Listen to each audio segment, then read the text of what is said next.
for No Thrombosis, a national workshop where we discuss interesting cases regarding thrombosis. So it's a warm welcome from Gennova here. And without further ado, I would like to introduce our course director, Dr. Sunil Jain, sir. Definitely doesn't require any introduction from our end. He's the HOD of Emergency Medicine from Jaslok Hospital, Mumbai.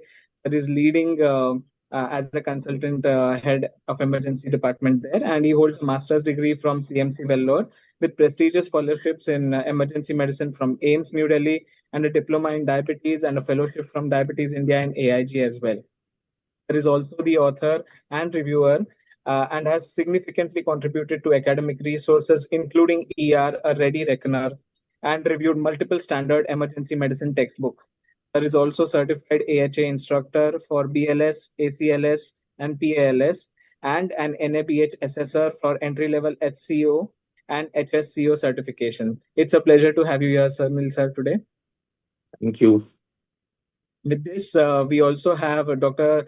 Sanjay Deswal, sir, as our moderator. Sir is the HOD of Emergency Medicine, Max Super Specialty Hospital, Delhi. Sir is an MBBS, MEM, and IIM alumnus, and he brings deep understanding of emergency and trauma care. With years of practical experience, Sir is passionate about advancing emergency medicine, sharing his knowledge, and driving excellence in patient care and system development. His dedication to innovation and continuous learning keeps him at the forefront of emergency medicine in India. Those areas of interest are emergency medicine systems, disaster and mass gathering medicine, resuscitation science, academic and technical applications in emergency medicine, EM advocacy, etc. It's a pleasure to have you here, sir, today. We move forward to our second moderator for today, Dr. Kumar Raj, sir. Sir is the HOD of Emergency Medicine at ILS Hospital, Kolkata. Sir is a respected leader in clinical care and medical education and serves as a course director for the CCTEM, which is STEMI MEM program, and the president of STEMI's West Bengal chapter. As a NABH assessor, he plays a vital role in elevating hospital standards and emergency preparedness across his region. So it's a pleasure to have you here, sir, today for the No Thrombosis National Workshop. Thank you. Thank you so much. With this, we move to our first speaker, Sri Saujanya ma'am. Ma'am is the HOD of Emergency Medicine, Yashoda Hospital, Hyderabad. She is a national president of STEMI and is also leading emergency physician at Yashoda Hospital. She brings a decade of clinical leadership across Apollo Care, Sunshine, and Yashoda hospitals. She's a triple national award winner for innovation in emergency medicine, AI, and healthcare systems. She is the author of India's first book in emergency medicine, AI in EM, healthcare innovation, and infra audit. Her groundbreaking research includes gender-specific resuscitation and AI-based cardiac death predictions as well. A strategic healthcare leader, international speaker, and medtech visionary driving patient-centered care. It's a pleasure to have you, ma'am, today. And we are very eager to know what your interesting case is. And finally, we come to our second speaker, Dr. P.P. Venugopalan, sir. Sir is again the HOD of Emergency Medicine at Mahitra Hospital, Calicut. He's a pioneer in emergency medicine and medical education. And of course, I'm sure most of you know him. Sir's journey from a village in Kerala to national recognition reflects his deep compassion and dedication with dual qualifications and in anesthesiology and emergency medicine as well. He has transformed patient care and preparedness across India. As founder of Angels International Trust, he empowers communities through CPR training and emergency awareness, earning a Guinness World Record in 2019 by training over 26,000 people. His legacy continues to inspire future healthcare leaders. And sir, it's an honor to have you here today. With this, I hand it over to Dr. Sunil Jain, sir, to address the gathering, and followed by Saujanya ma'am to take us through her first case. Over to you, sir. Yeah, good evening, everyone, and thank you, Gennova, for giving me this opportunity. So everyone has be aware that thrombosis plays a major role in an acute stroke. So everybody has come across this. So as last time also, in fact, I discussed with Gennova team that the major challenge is only the awareness, which is most and most important. That's we lack, and the stroke patients comes to us very late. Okay, so that's the major concern which we have, but yes, still the awareness in the multi specialty or tier city which is there, which has been easily available. But yes, in the remote places and all, we don't see such a huge amount of awareness. So yeah, looking at this, so I would like to hear two speakers' cases which are there, which are very interesting, and how they have handled this. So I would like to welcome them and just go ahead and present the cases, please. Saujanya ma'am, over to you. Can I share the screen? Yes, ma'am, please. See.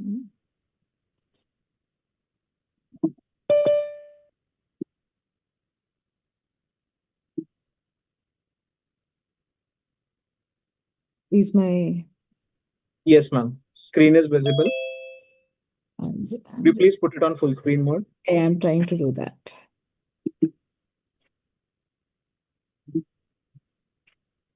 Sorry.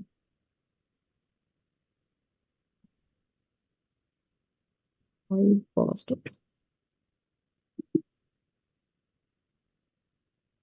Is it paused? No, ma'am. It's still not on full screen mode. Could you just go at slideshow? Yes, I tried doing that, then it got paused.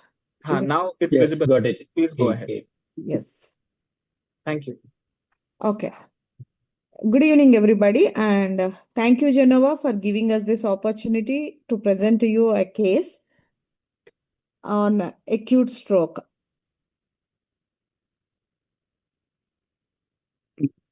Yeah. So we have received a patient who is a 42-year-old male with no actual comorbidities. He is not a diabetic nor a hypertensive. And while driving, he noticed that he has a sudden onset of right-sided weakness of both upper and lower limbs 40 minutes before coming to the hospital. He also have deviation of mouth to the left, and there is a slurring of speech as well. So this all even started at 1:30 while he was driving his car. So on examination, he is conscious, oriented, moderately built, airway is patent and protected, breathing is respiratory rate of 22 with saturation 98 and circulation within normal limits, and pupils are normal, and we look for pupils to see if there is any abnormality. And these are sudden onset events, bleed is the most probable reason. And his first initial NIHSS was 6/42. So coming to the detailed neurological examination, his higher mental functions are normal, speech is slurred. Motor, his power is reduced in both upper and lower limbs on the right side with 3/5 and left is normal. Cranial nerves, we noticed him to have a right UMN type of facial palsy with mouth deviation to the left. Reflexes are normal on both the sides. Plantars, right is an extensor and left is equivocal. Sensory and coordination is normal, and cerebellar and spine are normal. So we have a rapid stroke code activation in our hospital. The rest of the systemic examination is normal. With this history and examination, we have activated code stroke in the hospital, and within 15 minutes of arrival to the hospital, we have shifted him for MRI stroke protocol with the initial diagnosis of acute CVA with right hemiparesis and UMN facial palsy to rule out acute ischemic stroke. So this is the MRI imaging which showed an acute infarct in left corona radiata and internal capsule with no involvement of external carotid or internal carotid arteries. So the diagnosis is left MCA territory infarct with right hemiparesis. So this is the picture of the blood vessels and small infarct being seen on MRI. So we have started him with the IV altiplase at a dose of 0.9 mg per kg of 63 mg total. 7 mg is given as IV bolus and 56 mg infusion is given over 1 hour period.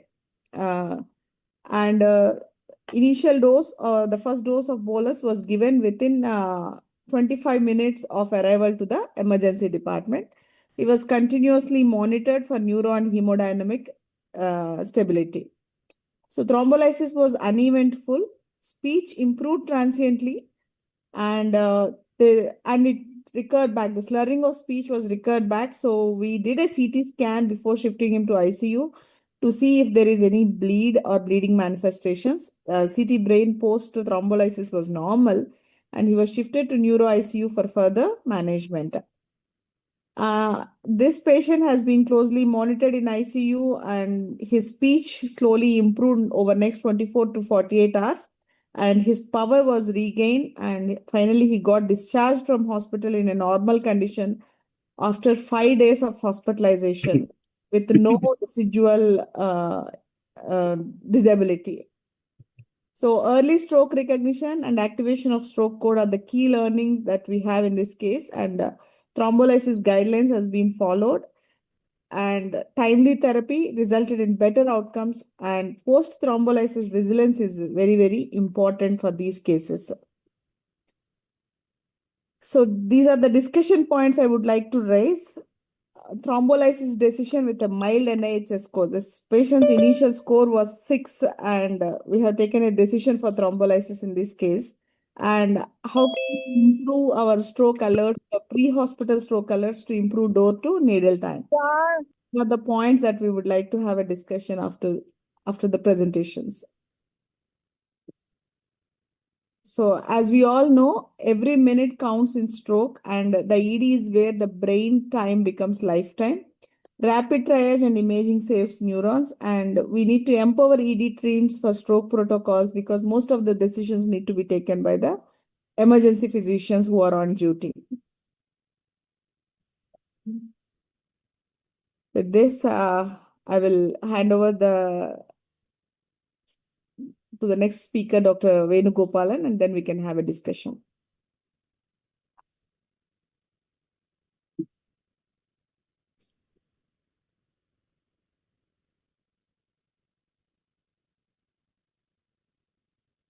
If there are any comments regarding this case, Jaiswal sir.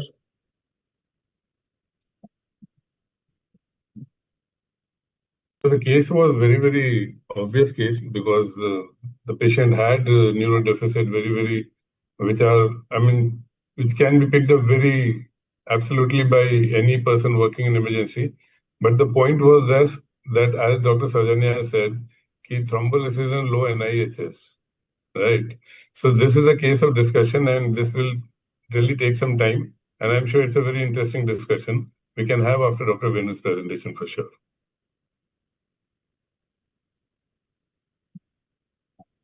Thank you, sir.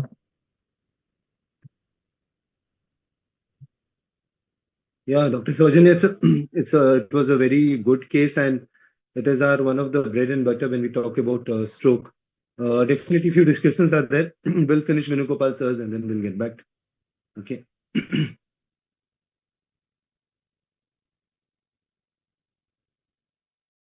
You're on mute. Okay, fine. Yeah. Okay, you can hear my sound. You can Yes, see sir. my slide. All perfect. All perfect. Sir. Okay. Okay. Thank you so much, Gennova. This golden opportunity to present something treating in golden hour or in platinum minutes. And my case,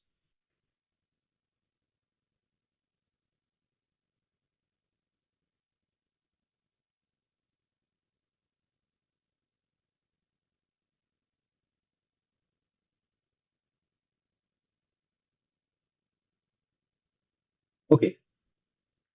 The case is, I'm just using this picture because this is not the picture I taken from the internet. Just not the time in the evening, 16:55. We received, the patient is alerted that is a 71-year-old male with a known case of CKD, coronary artery disease, diabetes mellitus, developed right upper limb and lower limb weakness with slurred speech.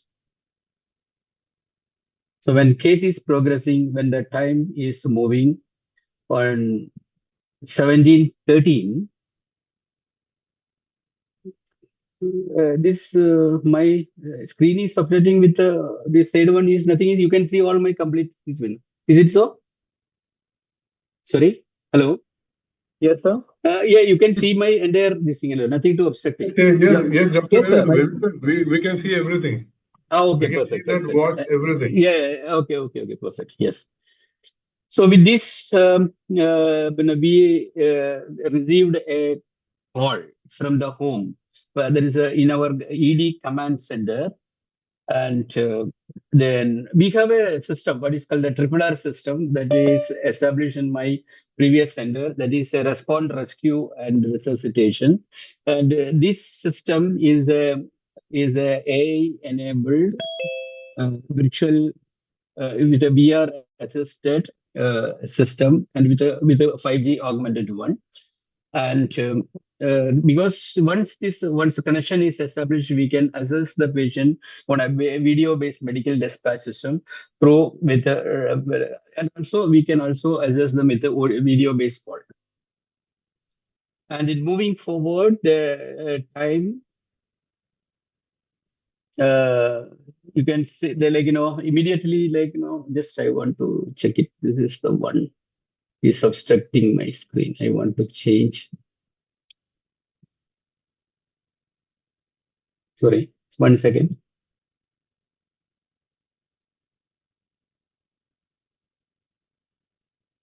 Okay, because I cannot see because of the screen, I cannot see the. How can we minimize our panel? Sir, there will be a small minus sign on the top left corner.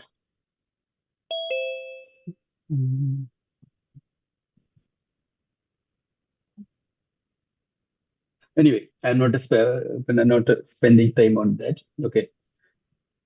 We can hear, we can see everything very clearly. Yeah. Okay. So because the time clock sometimes it is not okay. Anyway, case when progressing at 1713, we contacted with the command center. Patient were connected, and then okay, this is exactly I am just presenting with the 8 Ds of stroke chain of survival, and again within 2 minutes.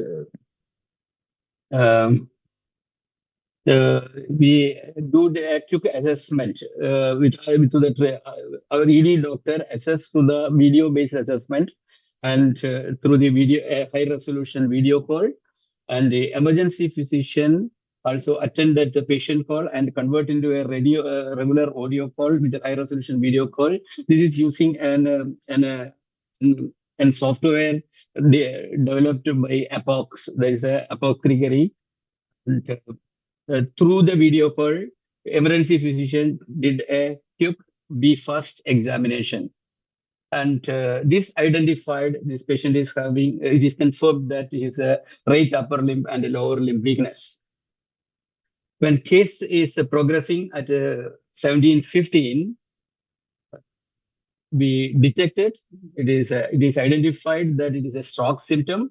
And through automatically our system identified the location of the patient and informed the bystander about this a stroke, and advised them to shift a comprehensive stroke center, and we offered a mobile ICU if they want to transfer. And in 1718, the transportation of patient is started. They just denied that a mobile ICU transfer. They transferred the patient in their own vehicle because this is a patient preference. And the entire transport was monitored using this triple R system, and we can see what is happening during the transport and all. And when case is progressing in 715, we also alerted our neuro interventional radiology team and ED cath lab is also alerted. There is a upcoming stroke patient is coming to our ED, and there is a stroke code put it standby. And when the door, a patient is reached at 1730, patient reached in our ED, and then emergency physician examined the patient, and it shows the patient's airway is patent, breathing is okay, and circulation BP, blood pressure, it's all normal. And disability is confirmed. This upper and lower limb weakness, slurring speech, and deviation of the mouth. And the GRBS is 147. And patient is febrile. When case is progressing, we did the NIH score. The total NIH score was 20 at this time. And the stroke code announced in 1733 that the stroke clinical pathway is activated. The neurology, intervention, radiology teams are involved, and they decided to proceed the patient to ED biplane cath lab. Our ED is one specialty, like we have an ED biplane cath lab inside the ED itself. And then the data in 1317, the patient entered into the cath lab, and from the cath lab itself, take a CT plain British scene. It is rule out an IC blade in 1738. And 1748, the system is moved to the CT angio. It shows a left M1 occlusion, and left angio, this is confirmed left M1 occlusion. And then decision is to take the patient for thrombectomy, endovascular thrombectomy. And the groin puncture, this is the angio picture. We show the occlusion. And in 1755, first the groin puncture done. And the device in 1802, the first angio done, and the first pass of MCA M1 and M2 opened. And then 1715, the second branch is opened. And 1822, we achieved the flow to the TICI flow of 3 level is achieved. And this is the the picture when the flow is achieved. And then yes, this when looking at all the metric, the door to imaging time is 7 minutes. Door to groin time is 40 minutes. The onset of the symptom from the home to the groin time is 75 minutes. And door to recanalization time is 55 minutes. And the groin to recanalization time is 27 minutes. And the last is the disposition at 8 o'clock. In the same day, the patient is shifted to neurosurgical ICU. It is monitored for worsening symptom. Did an hourly neuro assessment. Right upper limb and lower limb power is improved to +3 in each side. And NIH score is improved from the 20 to improved to 10. And monitored hourly SpO2, blood pressure, SpO2 definitely continuously. Then power charting, GCS, urine output, etc. is done. And the GCS is also improved from E3, E3, V5, M6. And the first postoperative day, morning, 6:20, take a CT brain, and to rule out any bleed. There is no bleed. There is no evidence of bleed. And an antiplatelet is started at 24 hours. And in 10 a.m., patient did a dysphagia assessment done by speech and solo therapist. And clinically is normal swallowing, started oral feed and soft solids, and neurophysiological rehabilitation initiated. And when case is progressing, the monitoring, the basic ECG, ESR, yes, all these things are done. And put it a Holter and also cardiac echo. And echo shows that EF is 60%, no other atherosclerosis and moderate PIH, no other finding. And Holter shows atrial fibrillation, then an anticoagulation is started. And moving, actually only 8D in the stroke chain of survival. I am adding for the two more rest of the part. That is a discharge. Patient is conscious on the patient is conscious and oriented on the second day. Speech is normal, vital stable.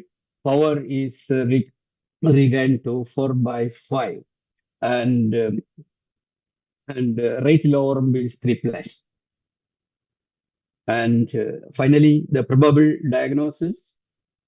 Yes, it is left MCA stroke with left M1, M2 occlusion, and it is undergone a procedure, that is endovascular thrombectomy. The possible cause for this stroke is a cardiac emboli. And the final take home, yes, as we always say, time is brain. A coordinated stroke retrieval system is made this result. We have 15 or 20 cases like that. This one cases that I am presenting, which is immediately we initiated the triple R system. After that, we have a series of cases like this. And what is the strong links of stroke survival chain, that is all the 8Ds will ensure a better D9 and D10. And the integration of the technology in the stroke revival system. What is a triple R? This is a 5G augmented with AI and augmented reality is incorporated.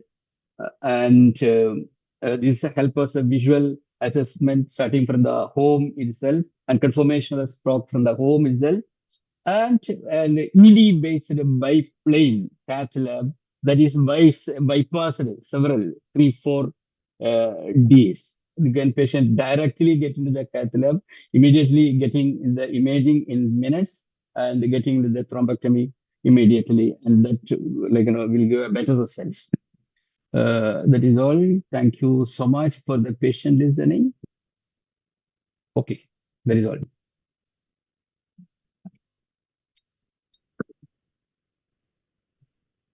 Very nice presentation, Venu sir. Thank you so much. And sir, blessed and equipped, blessed to have such an equipment emergency department where the cath lab is directly attached, and your intervention radiologist doing thrombectomy straight away for this LVOs. I mean, definitely it is blessed, and and definitely it is good for the patient and even for you as an emergency icon, sir. I mean, thanks a lot for keeping this as an example. I think it's only possible because in your leadership. Even we have a team, but definitely it's not as I mean, starting from the transportation till opening up the large vessel, it has been an amazing job. Amazing job. I think one of the best team all over India you have, and hats off, sir. Seriously, it was very great. Thank you, Kumar Raj. Thank you so much. Thank you, sir. And below sir, Venugopal, sir, very good teamwork, I'll suggest, which is there, and a very good setup. And just want to know, like you have taken the patient to cath lab, you have everybody available, so all around the clock and all. Just want to Yes. know, sir, what will, like if we would have done imaging and we suppose we didn't get a bleed and we get an acute stroke, okay, which are flared Yeah. negative ADC mismatch and all. And Mm. if we do a thrombolysis and then we can take to the cath lab or to the DSA lab, would that also Yes. be No. helpful or not? I will add on that, Sunil. Yeah. This cath lab is the next door to our ED. This is exactly in our acute resuscitation. There's one door of the acute resuscitation bed. That is number one. And even if most of our case, this particular case, we directly get into the thrombectomy, but majority of our cases are, we will start that once immediately the CT is negative, we will start an thrombolysis. Usually we are using connected place. And along with that, parallelly, we will move to the thrombectomy if it is indicated. This particular case is a large vessel occlusion, age, even if this all we consider. Where this particular case we didn't consider any thrombolysis. Otherwise, most of the cases will, because the dual therapy there is a bridging therapy will be considered. Yeah, sir. Because the same thing like a Calgary model, which I am talking about, we also follow the Calgary model only. Only thing Yeah, is that if in the morning hours or something, if everyone is there, we can take to the DSA. But yes, after like routine daily schedule and in the emergency in the night and all, so that's why I was saying whether this model is being used or not. Thank you, sir. Okay, for And this center, we have three intervention radio. There is two intervention neurologists and one intervention radiologist plus the neurosurgeon. All of them do the thrombectomy. So one person is always just alerting the stroke code. We will make sure that one of the person will be available there. That is the reason why it is possible. It's a four people, senior people, they're good enough and skilled to do the thrombectomy. Otherwise, okay, definitely that choice is an thrombolysis, and then we can get it because you the total time, everything is 27 minutes. The yeah, circulation is established. so yes, sir. So great learning that was for Yeah, me that's also. great. Great learning And for me. one of my residents did a study with 100 cases comparison. That is all. Probably they will present in Sanjay's conference in the upcoming their thesis. Yeah, yeah, sir. Sanjay is our conference. Yeah. And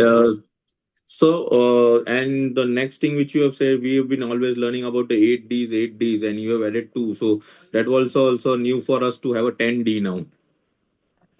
2D just said added to for the today's function. Only 8 Ds to reach Yeah, the only that's only. So we have been learning about 8 Ds. That's why, and that two is a very good one. If you want to reach the 9 and 10, you should have a strong link of the Yeah, sir. chain. So that is what. Thank you, sir. Thank you so much. Thank you so much. And regarding Sajana ma'am, your case, Yes. yeah. So your case was a pretty straightforward and all. It's a very good young male. And all. Just want to know a comment. If that patient had an MR negative, okay, MRI not showing any stroke or not showing any clot or anything in the MCA or any territory, and your TOF is absolutely normal, not showing any even stroke in the MRI. So that we consider as an MR negative stroke. Yes. Then also, if suppose post MRI you reassess your patient, and if in the reassessment also, suppose your NIHS score was somewhere around 6, right? Yes. It is still 6. What would you prefer to do? Even MR negative, even if it is not seen on flare, there are studies which suggest that mild ischemic strokes, thrombolysis is beneficial. There are in 2019 there was a study by AHA, which the PRISMs and MIRSS, which shows that there is no benefit. But 2025 BM Journal has released a meta-analysis where NIHS score less than 6 and MR negative, there is a benefit of thrombolysis in these cases. There was a study released on meta-analysis with 93,000 patients, if I'm not wrong, which says that low NIHSS mild ischemic strokes do get a benefit with the thrombolysis, and we can avoid 90-day disability in these patients. So I just wanted to highlight that part. That's the reason why I have selected that case. No, Yeah, very, it's Can I, Sunil? Yes. Dr. Excuse me, Sajana's sir. case and Dr. Venus Gopal case, they are two extreme of the spectrum. So, like in Dr. Sajana's case, one thing is important that selection of the patient is very, very important. How do you select such kind of patients? Because many patients will not have major weakness, but they might have some kind of disabling symptoms, like partial visual loss or whatever, something which is more important than the NIHS scores. So if the patient, suppose they have some kind of visual defect or some kind of acute asphyxia, like in posterior circulation stroke. So all these cases, other than without considering the NIHS, you look at the benefit, versus risk of thrombolizing a patient. So if you see the benefit risk, then you need to go with some disabling kind of symptoms if it is there, low NIHS mein. As already Dr. Sajana said about 2019 guidelines, that's absolutely correct. And whatever you said is absolutely right, but there will be so many times, what I have noticed in my practice, I would like to share, there will be a lot of discrepancies between neurologist opinion and the ER physician's opinion. And this is a bigger challenge, what I think, like in Dr. Venu's team, there are no challenge. He has bridged all the gaps between ER physicians and neurologists. But in 95% of other institutions, if you go, there are 3 different units of neurologists. 3 will have some other preference. 3, we prefer to have a CT-based thrombolysis. They will have only MRI in their stroke protocol. So, okay, that is okay. With time, it will, so data and the things, everything is important. So on the other hand, if we look at Dr. Venu's case, RRR, the first time when we heard is like 2 years ago, when you came for the first best practices in emergency medicine. I remember that model also, RRR, and you had given that picture broadcast Yes. also. RRR was a movie also. Yes, so I yes, remember yes, your yes. slides, and Yeah, that was yeah, very interesting. And yeah. this is really something very, very interesting for the future of emergency medicine and stroke care pathways, especially. And for this, again, there's a bridging of, like bridging therapy in your case, which could have been done, but you chose to go for a mechanical thrombectomy. Why? Because there were 2 probabilities that you can go there, because one is consent and finance. Both were absolutely taken care. Patients are rich. You can go ahead and do it. But most of the time in our setups, what happens? It takes a lot of time for the patient to understand why so much of money we should put when we have some advantage with low cost therapy of thrombolysis. So there are so many challenges which happens with time. It will take. But in the case Dr. Venu presented was absolutely brilliant because of the technologies, like last 2Ds, what he said was absolutely taken into consideration, and we are so proud of that system which is working. I think it's working only in your institute, and we are trying our best. Everybody, I'm sure that we want that technology, but everything needs investment, cost, and on top of that, the senior managers and the organizations view and awareness towards that kind of technology. Obviously, this needs to be, these gaps needs to be blocked. So if I take learnings from both the cases, both spectrum, low NIHS, extreme NIHS, and then low NIHS, what I feel symptoms are more relevant. If there is some kind of disabling symptoms, we should go ahead. If we want to place some arguments, we can have the 2019 paper, as Dr. Sajana has described now. You can have it pinned in your department to discuss with neurologists. See, boss, these are the written articles and evidences which suggest such kind of patient should be thrombolized. So one point that as a take home, I would suggest all my colleagues that we need to have that paper pinned in our department so that we can have that kind of discussion with our neurologist. Sanjay, Yeah. 2025 meta-analysis report on mild ischemic strokes, which says Exactly. thrombolysis is beneficial. So both the papers we need to be pinned in our department notice board so that we can fight for, because there will always be a discrepancy between our thought process and neurologists. It will be, and between neurologists also. So that we have to bring them together, and to do this, the best way is like stroke review, monthly stroke reviews in your hospital, in your department. You should start. Get people on board. Start having that discussion. Start presenting your point of view slowly. Discussion is the only way where we can come to a conclusion that yes, not who is right rather than what is right. So that discussion we need to start as ER physicians with the neurologist team. And I'm glad we are doing it very, very nicely and everybody is trying. Where it is not happening, my suggestion is to start that. And obviously the technology of RR&R RRR has to be, when we need that RRR presentation, what you did, no, in that best practices, so that we can Yes. present it to our, in our hospital when we have an academic meet every Wednesday we are having. So one of the Wednesday we can present that also to make people aware about, yes, the technology is there, and slowly, things will happen. But both the cases were extremely well presented. There are a lot of learnings, and what my learning was there, I just shared with the entire team. Thank you very much. Yeah, Sanjay, very good. Thank you very much for briefing everything.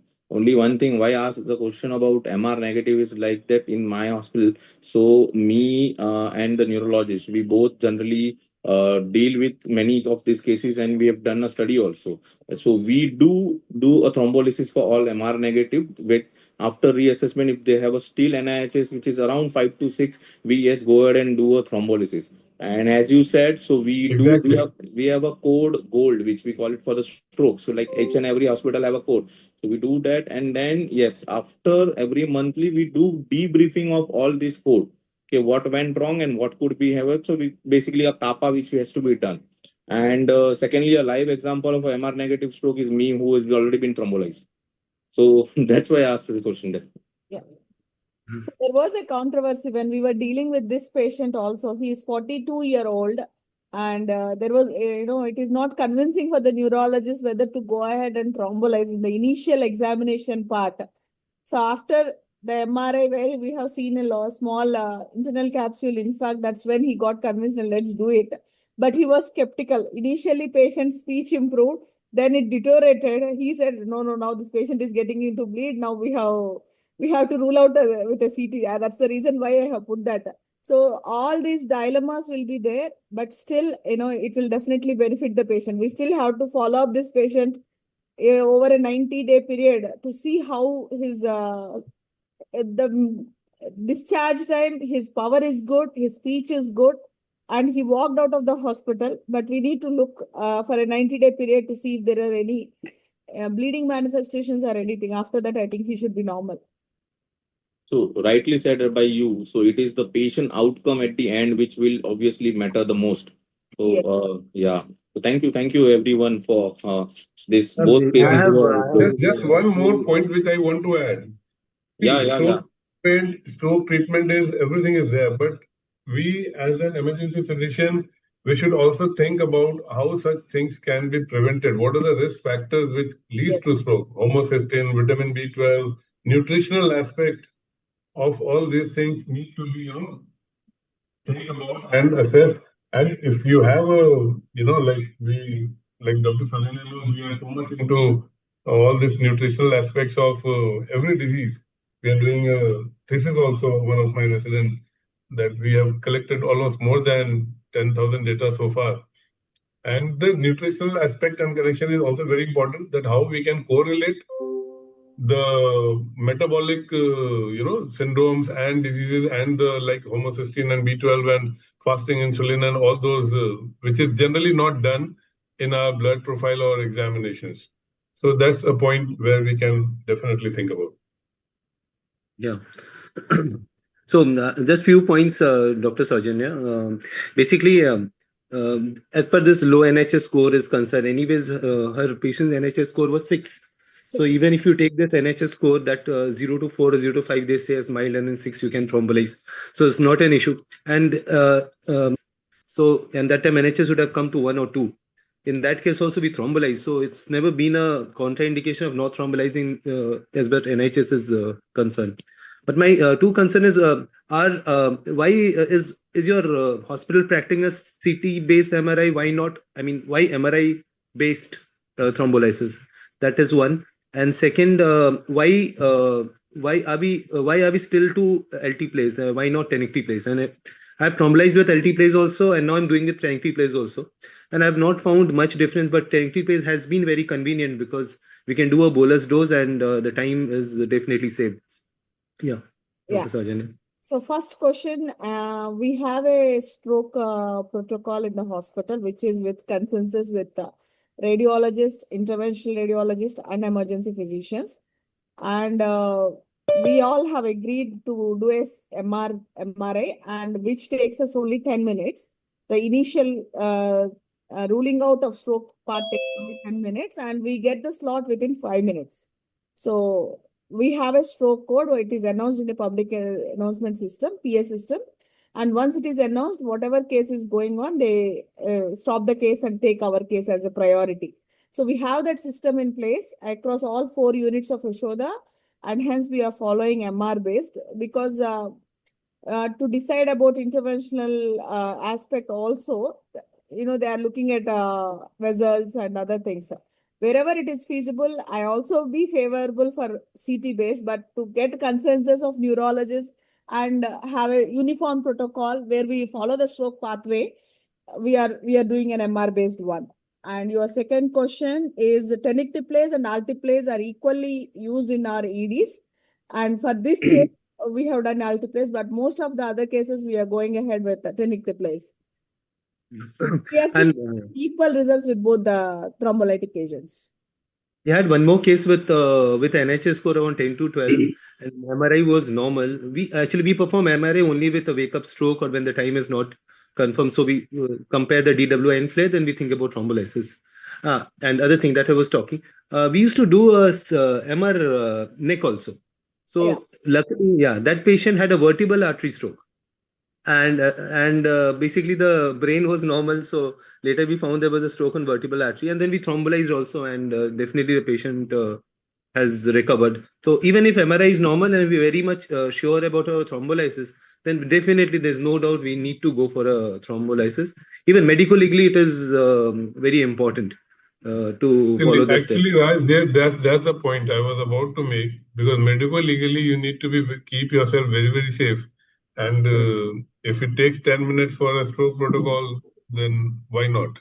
Yeah, definitely. Even there is a system established in the hospital to get us MRI slot within 10 minutes. So the minute while we are taking the history itself, my question was also and there. most of the hospital is like that, so Dr. Sarana, the moment the code stroke is announced, MRI room itself prepares. They also hear that code and they stop whatever is happening. They vacate it for the patient to be wheeled in. Not even 5 minutes, whatever time it takes, they will stop the study.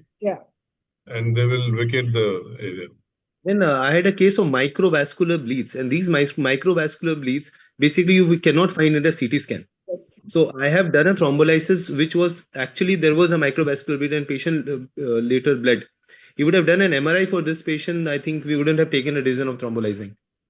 So these points are definitely. See, these things are not only necessary. It cannot be picked up on CT. Even if there can be, it is always operator dependent. Who is the person reading that CT at that point of time?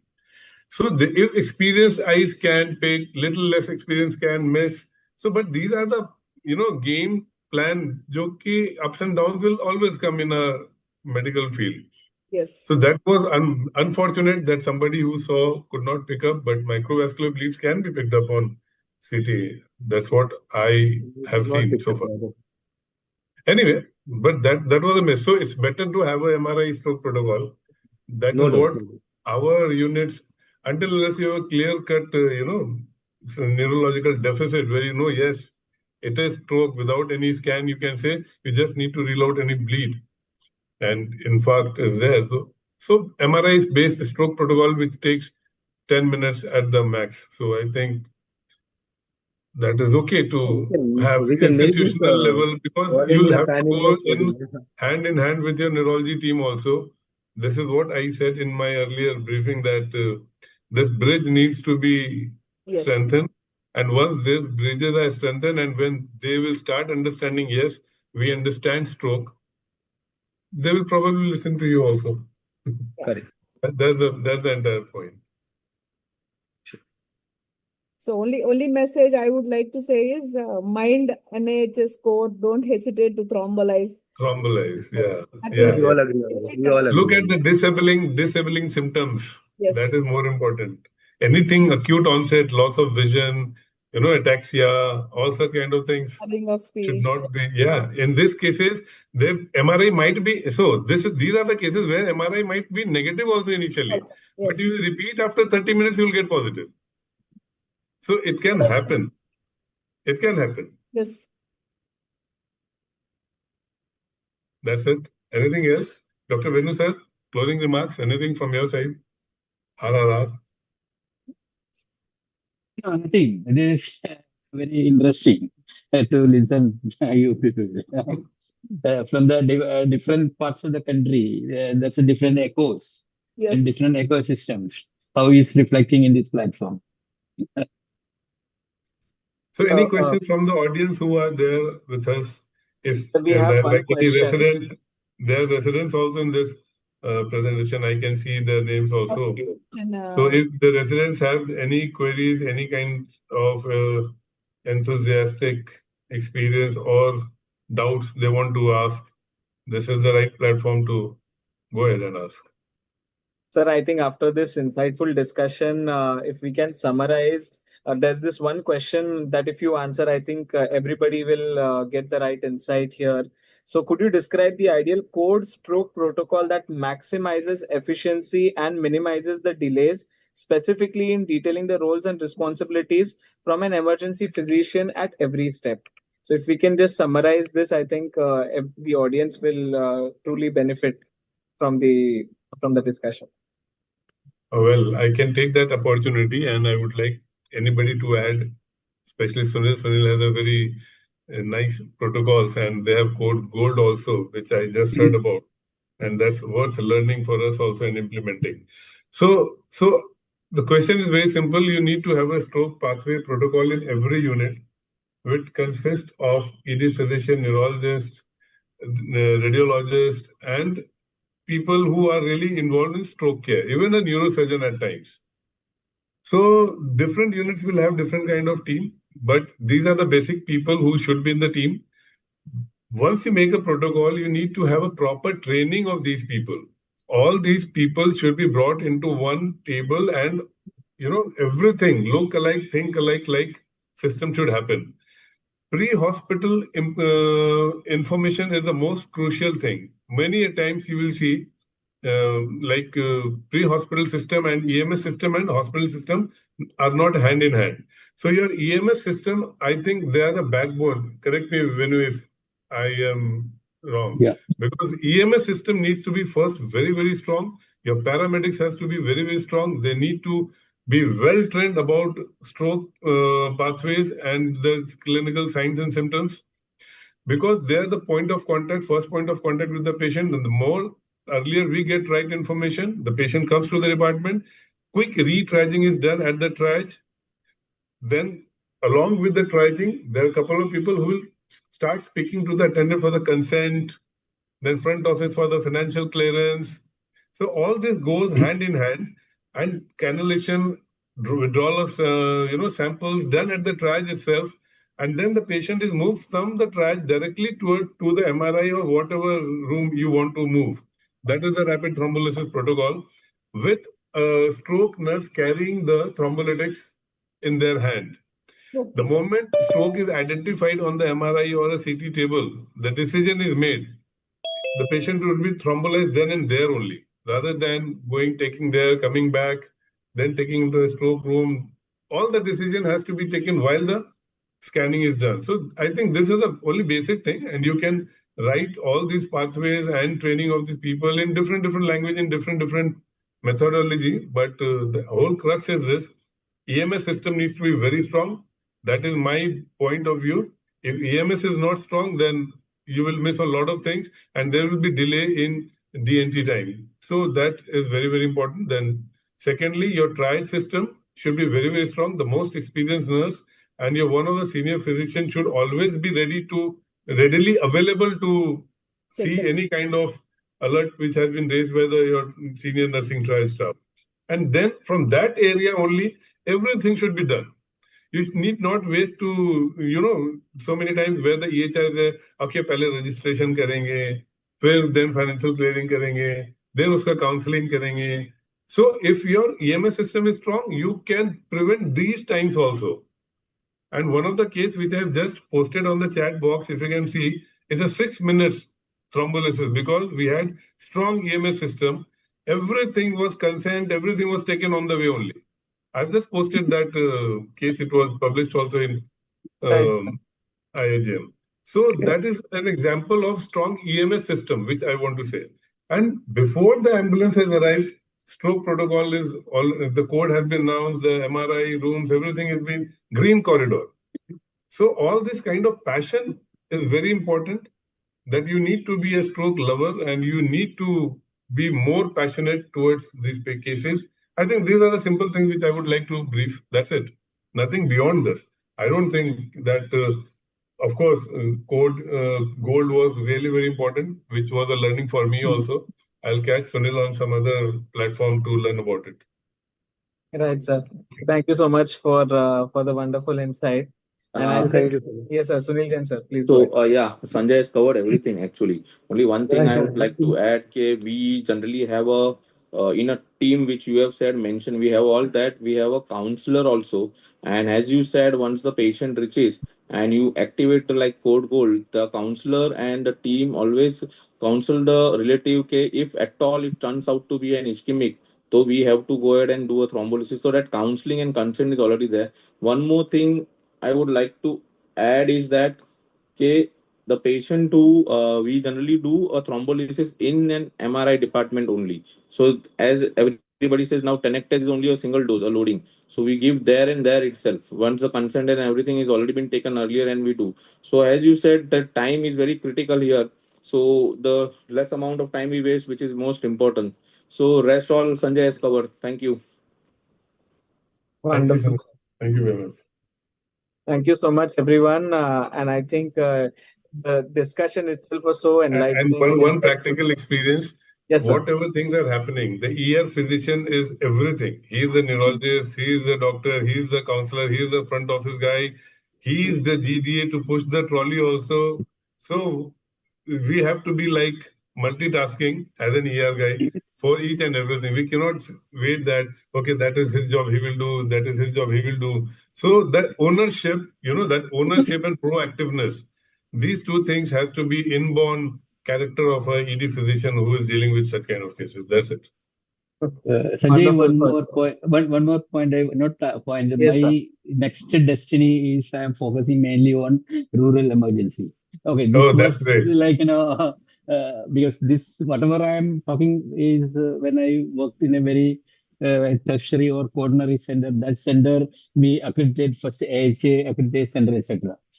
Currently, I am more focusing on rural. How can we salvage more the brain from the rural area? Kerala definitely a complete rural setup is not there, but almost everywhere is a semi-rural or semi-urban, and where these thrombectomy possibilities are not there, and maybe only CT is available. Where how we can do, we are doing such kind of things. Probably I will coming up more result in the next conference or next meeting or next stroke day. More data on that. Wonderful, sir. Sir, it would be a pleasure to hear your thoughts regarding the same again. So with this, I would like to invite Mr. Deepak Paliwal, sir, from Gennova team, to please give the vote of thanks. Yeah, very good evening to you all. I'm Deepak Paliwal, Head Neuro Gennova. Thank you so much for the wonderful discussion, two case presentations. And I think we have a very wonderful immersive discussion and perspectives around those cases. A special thanks to all my faculty members, Dr. Venu Gopalan, Dr. Sanjay Jaiswal, Dr. Sunil Jain, and two presenters, Dr. Sri Sojanya and Dr. Kumar Raj. And I think we have a wonderful session. And this was the first edition of the KT Live, which is designed for the emergency medicine, and we intend to continue going forward. Well, Gennova is a biopharmaceutical global company, which has created a cutting-edge solutions for manufacturing and commercializing some of the biotherapeutics and life-saving drugs in the space of oncology, nephrology, neurology, and cardiovascular. Gennova's Tenectex is the pioneering product where first time globally the third generation thrombolytic was approved for the stroke. Tenectex was actually included in the list of drugs for emergency care for stroke management in the guidelines of for the prevention of and management of stroke issued by the Ministry of Health and Family Welfare, Government of India. So I would like to reiterate our commitment for the stroke care. We are actually actively engaged to strengthen the stroke awareness in India and collaborating with the fraternity to build the thrombolysis understanding and partnering with the policymakers for the improved ecosystem in India. Well, so far, Connectors has saved more than 92,000 lives so far, and a wonderful session, sir, and look forward to connect you all again going forward. And in fact, special thanks to all of you because this is a festive time and taking out your time from your busy schedule has always been a difficult. And on the behalf of Gennova, I would like to extend best wishes of Deepavali to you and your entire family members. Thank you so much for your valuable time. Thank you. Thank you. Thanks. Thank you all and wish you all a very happy and prosperous Diwali. Same to you. Happy Same to you. Diwali. And see you all at MCon in Delhi very soon. Of course, sir. Yeah, Just, yeah, just 10 days and total disorientation is there.